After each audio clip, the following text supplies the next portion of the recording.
On the next American Black Journal, we'll talk with Michigan Lieutenant Governor Garlin Gilchrist about the state's efforts to curb this new spike in coronavirus cases. We'll also check in with the businesses along Detroit's Avenue of Fashion to see how they're doing during the pandemic. Stay right there. American Black Journal starts now. From Delta Faucets to Behr Paint, Masco Corporation is proud to deliver products that enhance the way consumers all over the world experience and enjoy their living spaces. Masco, serving Michigan communities since 1929. Support also provided by the Cynthia and Etzel Ford Fund for Journalism at Detroit Public TV. The DTE Foundation proudly supports 50 years of American Black Journal in covering African American history, culture, and politics. The DTE Foundation and American Black Journal, partners in presenting African American perspectives about our communities and in our world. Also brought to you by Nissan Foundation, Ally, and viewers like you. Thank you.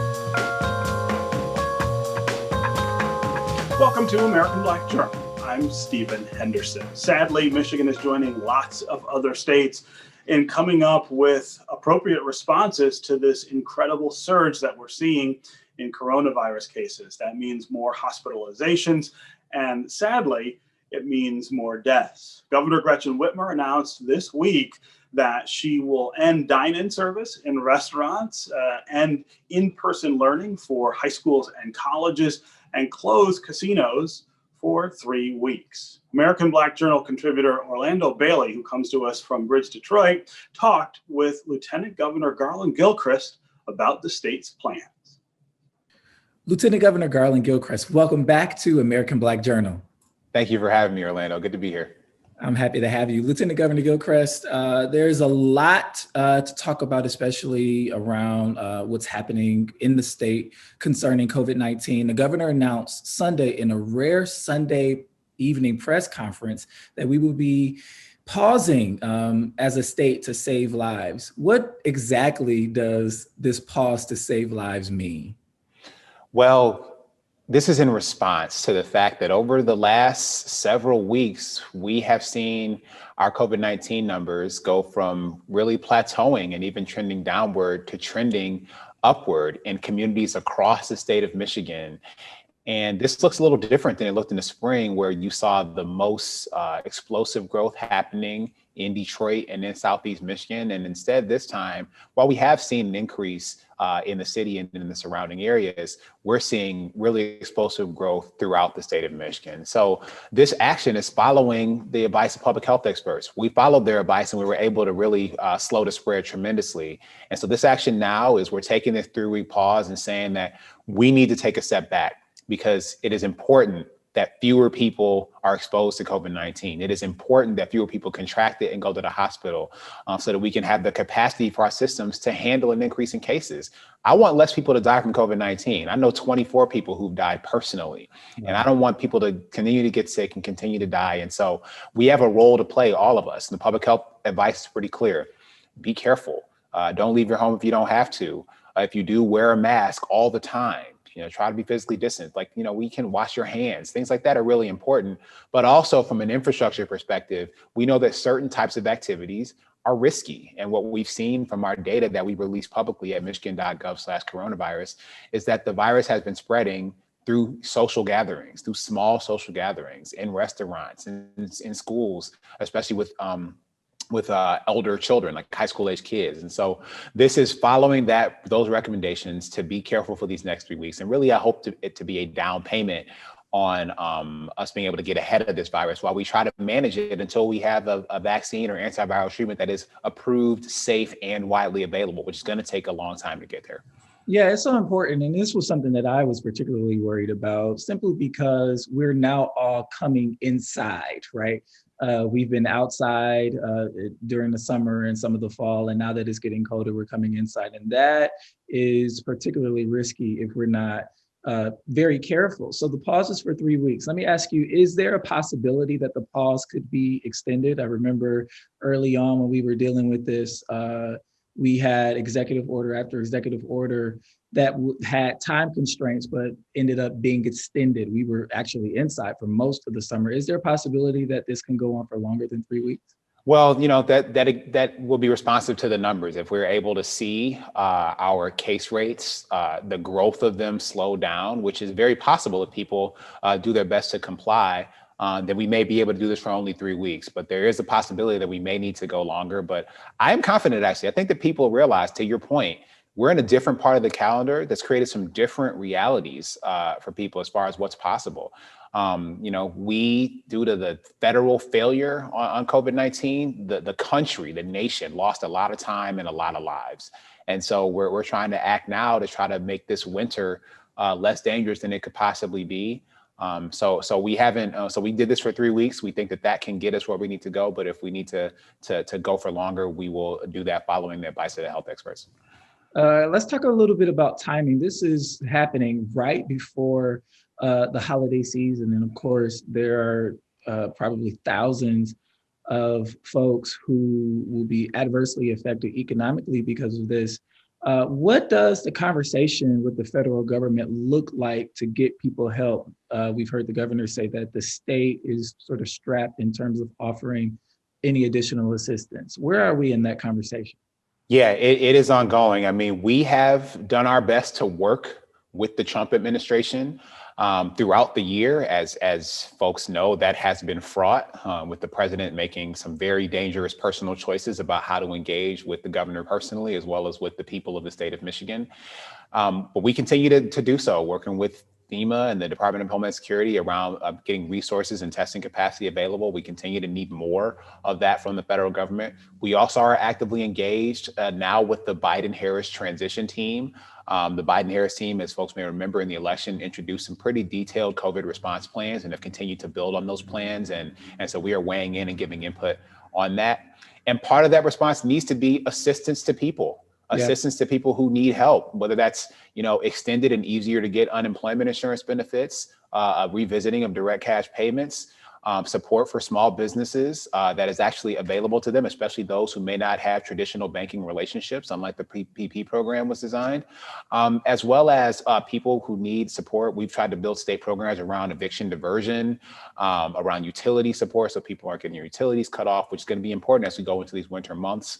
And so we're continuing to say that and advocate for federal resources to support these kinds of programs. The state of Michigan's budget, we were able to reach an agreement on that this year that didn't include cuts to education and things like that. But we're still in a really tough spot. But the federal government has the resources available to give the people of Michigan and the people of America what we need to get through this pandemic. And they need to have the courage to deploy those resources on behalf of the public safety and the economic well-being of all of our people. I mean, yeah, it's urgent.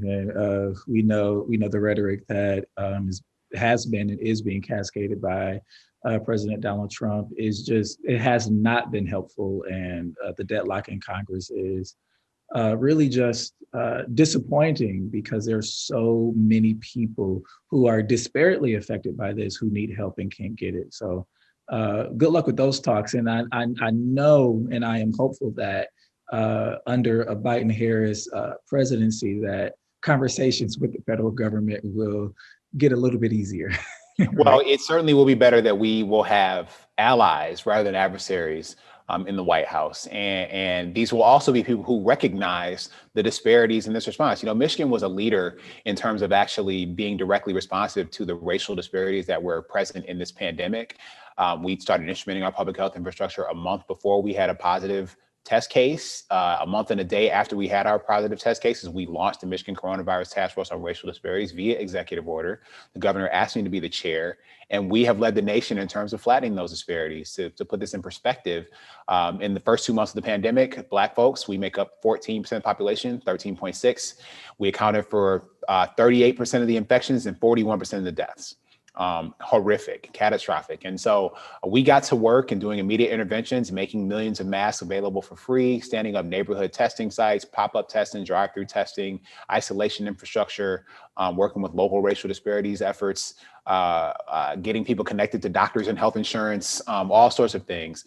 And that has led to us really flattening those disparities. Now, Black folks over the last 2 months have accounted for less than 10% of the deaths and less than 8% of the infections. So we can make progress when we focus.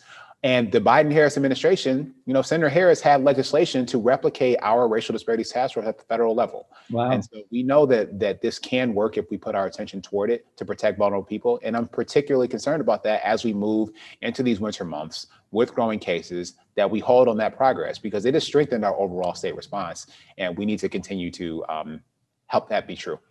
Speaking of task forces and councils and things like that, you and the governor announced last week your appointees for the Michigan Black Leadership Advisory Council, a 20-person council. Five of those appointees are Detroiters.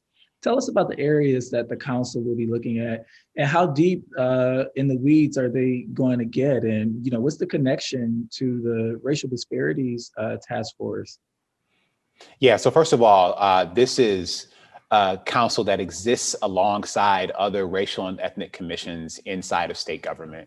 But the Black community, Black Michiganders, are the largest racial and ethnic minority actually in Michigan, but was the group that did not have a council representation in state government. So we have remedied that challenge. And this is a holistic group. You can see that we have people from all walks of life who are represented in this task force, and also from all areas of our state. And what that should indicate to people is that every element of Black life in Michigan will be on the table for this commission to consider, to understand, and to make recommendations on a policy, program, and practice perspective about how to improve it.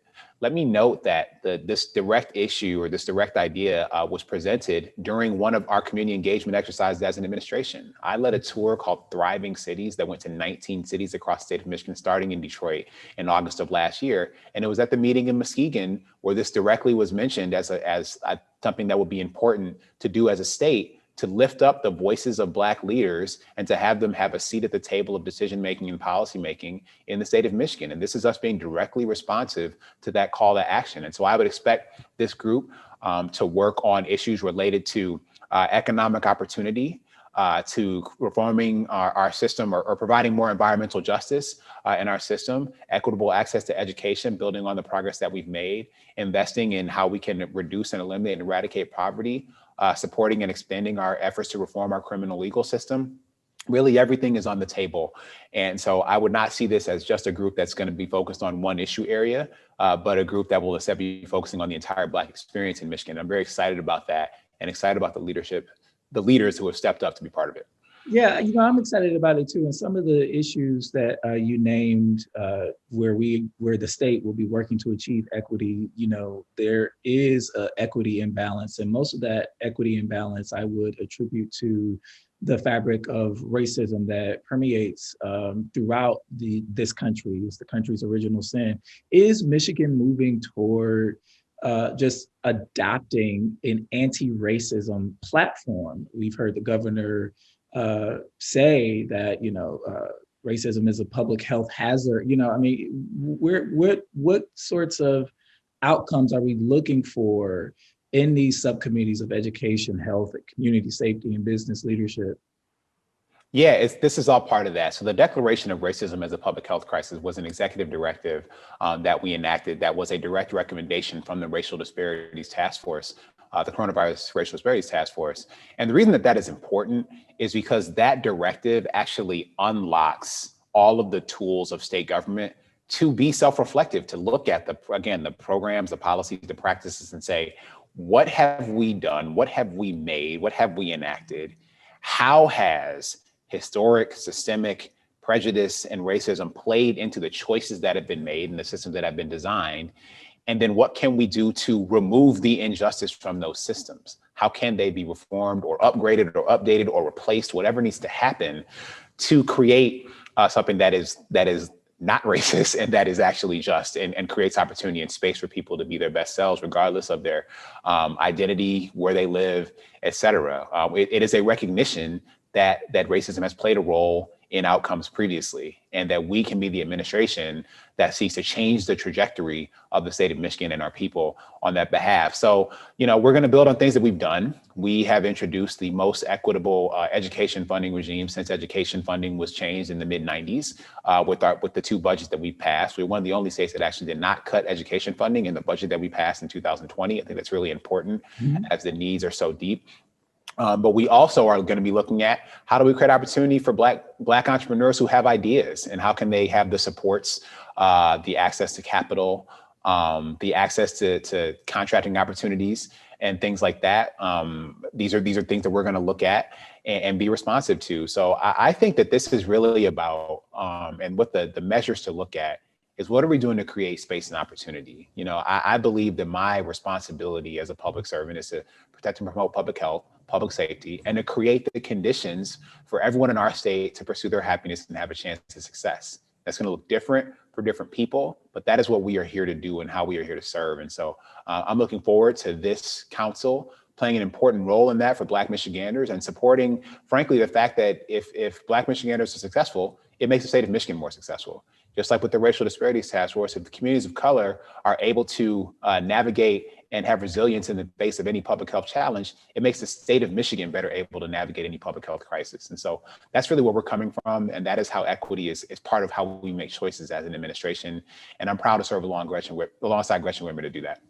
I'm excited about it. I can't wait to check in with you as that council begins to meet. Lastly, I just want to get your reaction, if I may, to some more breaking news in Wayne County, where GOP members of the Board of Canvassers wrote in an affidavit submitted last night that they want to rescind their votes that certified the election results in the county. You're a resident of Wayne County. I am a resident of Wayne County. How are you feeling about all of this? It is insulting, disgusting. It is clearly driven by race. You had the commissioner, the chair of the commission, who literally said that she would be comfortable certifying every place except Detroit, even though Detroit did not have the most irregularities. Livonia did. I mean, I think it speaks to the fact that she said that she got a call from the president and the president's team before submitting this affidavit to try to rescind their vote. But what I'm most proud of in this story, to be clear, is that when these Republicans came for the votes of Detroiters stood up and stood tall and spoke out and said that this will not be tolerated. This will not happen. You will not stand between us and our democracy. And it reminds me of the adage that I espoused as a community organizer long before I became an elected official, which is that the people united will never be defeated. And I saw that in Wayne County. I saw that with the public uprising for hours that got those Republican canvassers to step out of their partisan, racist boxes and change their votes to certify this election. And I expect the State Board of Canvassers to now do their job and do the same. And so I think that what happened was a miscarriage of justice that the people corrected. And I would hope that continues to carry the day forward. And the lack of courage shown by these Republican commissioners now wanting to essentially call for a take back of their vote just shows why they cannot be trusted with our democracy. Republicans have demonstrated time and time again that they are ill-equipped to be trusted with our democracy, but the people can and always should be trusted with our democracy. The people are the keepers of the democracy. Garlin Gilchrist, Lieutenant Governor for the state of Michigan, thank you for joining us. Orlando, thank you for having me. The pandemic dealt a second blow to businesses along Detroit's avenue of fashion. They were already recovering from the city's major construction project that started a few years ago along that stretch. Now they're trying to re-attract customers during the holiday season when those customers may have developed other shopping habits. One Detroit associate producer, Will Glover, checked in with some of them to see how they're managing. When the COVID-19 pandemic hit, businesses along Livernois shifted into survival mode. Joe's Gallery is a family-owned business that has been on Livernois for decades. We are a community of 237 small businesses that stretch from basically 6 Mile to 8 Mile Road, and predominantly female owned. I think we're almost 60% female owned here on the Avenue of Fashion, female minority. So when COVID struck, March 23rd, the majority of us went down for about 10 weeks. But being prepared for the unexpected is just a part of being a small business. And for a lot of us, having that go live and being ready for the unexpected is real important. It's really survival at this point. Across the street from Joe's Gallery is the Narrowway Cafe. Co-owner Sabrina Swain has made changes to the way the coffee shop operates. Sometimes worry can creep in, but I believe for us, it was more of a survival mode. It was, okay, how can we adapt? How can we make this work? And at the same time, how can we continue to make sure that we're taking care of our employees as well as our customers? What is going to be the best form of action? And I believe that we have made those tough decisions. We've been trying really hard to find places like Narrowway where you can walk up to the window and get coffee. And we just got back from having lunch in Corktown at Mudgee's down in Corktown because they have an outside patio. So we want to support whatever businesses we can that are trying to keep things outside and spaced out during pandemic, keep it safe and keep our businesses going. Next door to the Narrowway Cafe is Cuzzo's Chicken and Waffles restaurant that opened in January of 2015. Prior to the new 3-week pause on indoor dining, Cuzzo's was operating at 50% capacity. It's important to support our people, so we can go ahead and make it through this. The restaurants, they actually are doing okay. They ramped up their carry-out business, and that helped out a lot. That kept them afloat. This is the second time businesses on the avenue of fashion have been forced to shift into survival mode. In April of last year, the city of Detroit began a redevelopment project along this section of Livernois. We went there last summer to see how business was going during the construction of wider sidewalks, new lighting, a protected bike lane, and dedicated turning lane. I appreciate, having change, but it's just really hurting business. The project took much longer than expected. So the streetscape, which was only supposed to last a couple of months, ended up lasting around 8 months. The process was brutal. It was very difficult. We lost a significant number of businesses. I can't undermine that. September 30th, 2019. So I remember that day specifically because they had just poured the concrete literally up to my door. We had knocked out all of the street and the concrete was gone now and they just poured it. It was fresh. And we could actually open the doors and have a normal day of business. It was a huge sigh of relief. We thought that as November of 2019 approached, and that was kind of the end of the streetscape, that, although we were going into our slow season of the winter, that the spring of 2020 was going to be our time with this new, beautiful, enlarged sidewalk and the streets, that it was just going to go smoothly. But lo and behold, 2020 hit, and it has been a whirlwind. Just as businesses along Livernois were approaching the light at the end of the construction tunnel, COVID-19 brought the world to a standstill. If we had to close because of COVID and construction, it meant losing a 20-year legacy business. There's only a handful of legacy businesses here on the Avenue of Fashion. We got a lot of help from the city this time around. So that's the reason a lot of the business didn't go out of business. I think that it's most important that we, spend our money and spend our dollars in our own community where you live at and let us grow, because we've been feeding other communities for a long time. It's a shame it took this type of environment to get us into this mental space, but I think it's a good thing. I think that Black Lives Matter has drawn more emphasis. You definitely see greater grant opportunities out there for minorities, which was desperately needed. You can't take a loan out as a business owner for everything that you need to do. So having reserve resources and those grant opportunities available are vital, particularly when you think about the national averages. 50% of Black businesses has failed as a part of this pandemic is a very serious issue. Let me just say that I think that because of all of the social unrest, a lot of people were made aware of Black businesses. But Black businesses, in order to survive, they can't have a year. They need to have sustained support. The avenue of fashion has had its fair share of ups and downs over the past few years, but this stretch of businesses has held strong and shows few signs of giving up. Like I said, I think that this is just one of many situations that us as Detroiters and Black business owners are just going to come through and win. That's going to do it for us this week. You can always find more information about our guests at AmericanBlackJournal.org, and you can connect with us on Facebook and on Twitter. Stay well, and we'll see you next time.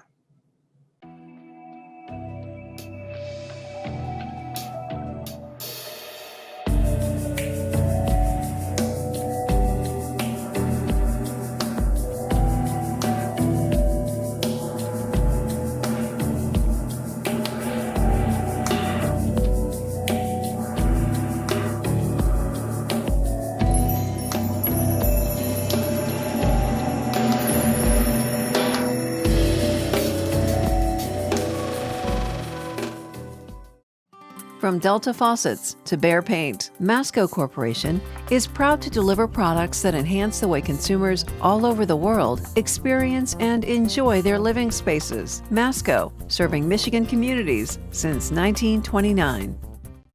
Support also provided by the Cynthia and Etzel Ford Fund for Journalism at Detroit Public TV. The DTE Foundation proudly supports 50 years of American Black Journal in covering African American history, culture, and politics. The DTE Foundation and American Black Journal, partners in presenting African American perspectives about our communities and in our world. Also brought to you by Nissan Foundation, Ally, and viewers like you. Thank you.